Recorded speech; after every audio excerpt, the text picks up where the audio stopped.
Welcome to Digital Earth, everyone. Do you like to get outside? Do you like to work with technology? Do you want to make a positive impact on the world? Do you want to have a meaningful career? If so, Digital Earth is for you. Well, I think I can answer yes to all those questions. Mapping and geotechnologies are an exciting way for you to put your interest and passion for all things about the Earth and the environment into action in ways that are in demand in the workplace, by nonprofit organizations, government agencies, academia, and private industry.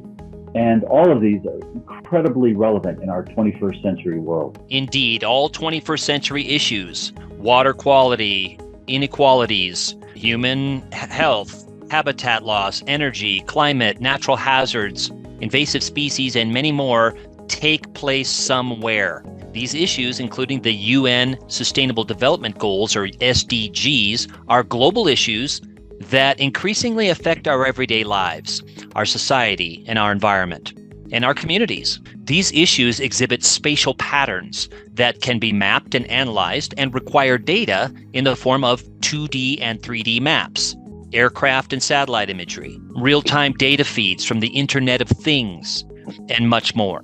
Folks, we live on a dynamic planet with natural forces shaping what is on, under, and above the surface, along with 8 billion humans acting as change agents on the Earth. Key to understanding our world as it was, as it is, and how it should be in the future is mapping and analyzing change over space and time.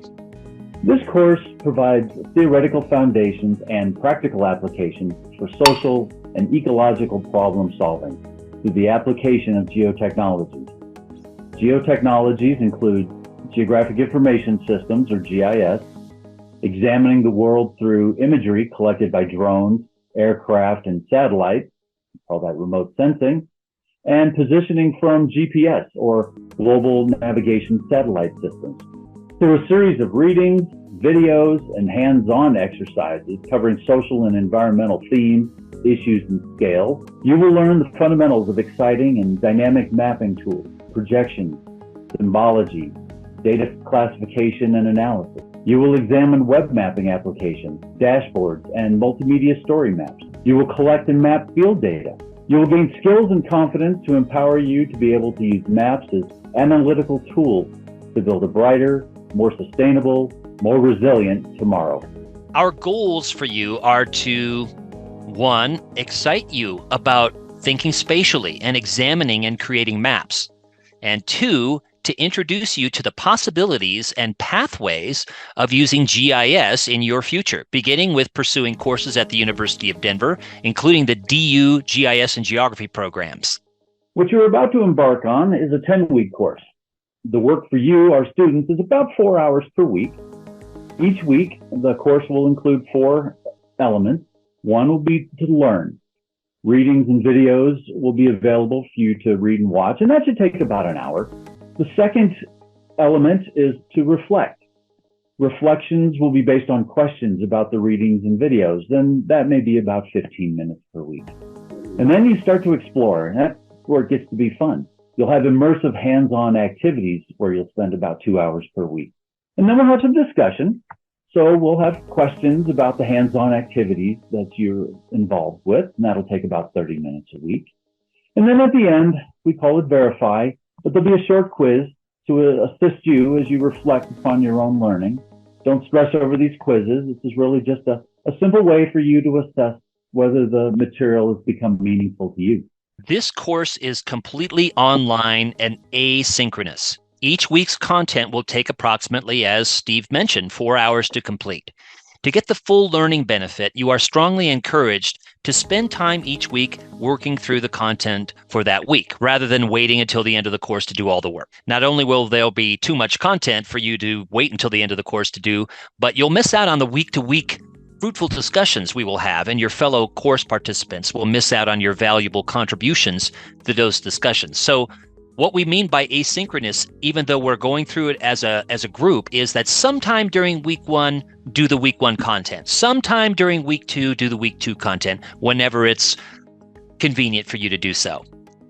And along the way, we have many learning objectives for you in this course. I'm not going to go into all of them here and now, but some of the larger learning objectives will be for you to be able to articulate what the relationship is between maps and GIS, and what GIS is, and why it's relevant to 21st century issues in decision making. We want you to be able to explain how maps help us understand how things are and plan how things ought to be in the future. That is, planning for a more resilient, equitable, and sustainable future. We want you to be able to describe the major societal implications of geographic information and why it matters. That is, how society influences mapping and how mapping influences our society. We'll do a lot of other things. We'll create maps and we'll symbolize data on these maps. And we're going to classify map data. We're going to filter data that goes into our GIS. And at the end, through all of this, we want you to recognize what makes for effective and sometimes ineffective communication through maps.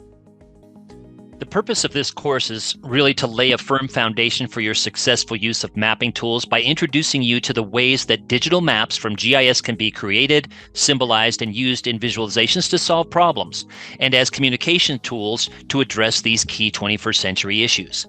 You'll gain skills in problem solving through spatial analysis through hands-on work. You'll gain some understanding of the technological and societal implications that these tools have on 21st century society and how you can chart your own pathway forward using these tools and perspectives.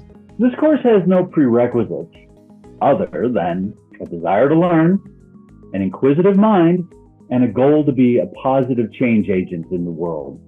It is advisable, however, for you to be comfortable with operating a web browser, understanding the differences between some basic file types like a document file or a spreadsheet file, and working with some imagery like JPEG or PNG files. And you should be comfortable with managing files and folders on your own device, whether that be a laptop or a tablet. Let's talk about technology requirements briefly.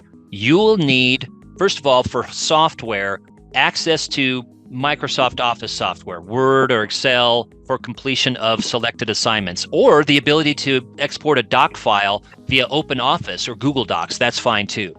Also, you'll be accessing ArcGIS Online. This is our main GIS platform for the course. As the name implies, ArcGIS Online runs completely online, on the web. Requires nothing that you need to install on your own local device. None of the activities in this course actually requires a sign-in to ArcGIS Online. So you'll just be using ArcGIS Online anonymously in a web browser. No login required. We'll use some other mapping tools besides ArcGIS Online occasionally in this course as well, but again, no sign-in required. In terms of hardware, you need to have access to a computer, a laptop or a high-end tablet. A Chromebook, an iPad, or a phone, even a large phone, will allow you to be successful with just a fraction of the course. You'll be able to do some things, but a smartphone for collecting data in the field will be helpful as well.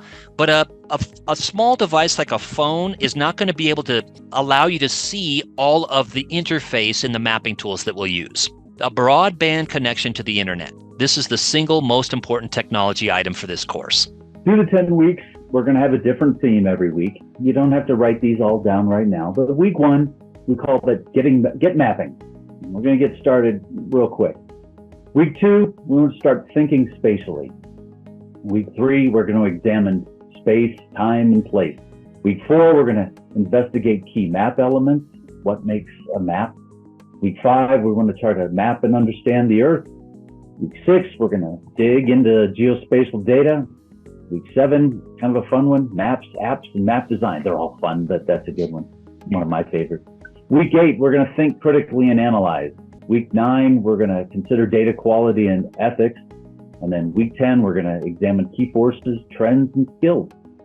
Wow, that sounds great, Steve. Each week, we will also ask you all to think about what's the most important thing that you learned this week. And we are looking forward to seeing you in the course.